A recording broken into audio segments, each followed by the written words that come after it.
আসসালামু আলাইকুম রহমতুল্লাহ। এই যে মুরব্বী পালপাক নামানি না করে সৌর বিদ্যুৎ লাগা, এগুলো আইপিএসের কাম হইতো না, বিদ্যুৎ দিতে থাকে না। তাহলে আপনি ব্যাটারি চার্জ হইব কীভাবে? সাথে সৌর বিদ্যুৎ লাগান। এই দেন সৌর বিদ্যুতের কী গুণ, এই দেন সৌর বিদ্যুতের কী গুণ। কালকের থেকে বিদ্যুৎ নেই, এরপরে যে ব্যাটারি চার্জ 12 সব কিছু চলতেছে। এটা যেমনি ডিসি সেট আপ নেওয়া হয়েছে। এই যে এমনি 2টা ব্যাটারি, আর এই যে এমনি সৌর বিদ্যুতের আইপিএস। এখন আমরা 4 এম্পিয়ারে হইতেছে চার্জ। ব্যাটারি বিদ্যুতে বৃষ্টির ভিতরে 4 এম্পিয়ারে হইতেছে চার্জ। ডিসি 4 এম্পিয়ার অনেক কিছু।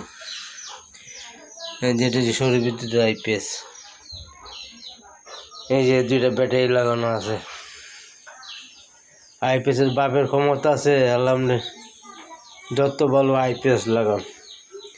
3 ঘন্টা 4 ঘন্টা হাই ব্যাকআপ, পরে তো আপনার বিদ্যুৎই নেই।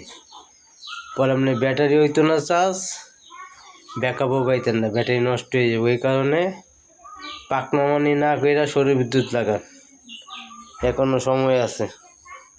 ঠিক আছে, আসসালামু আলাইকুম রহমতুল্লাহ।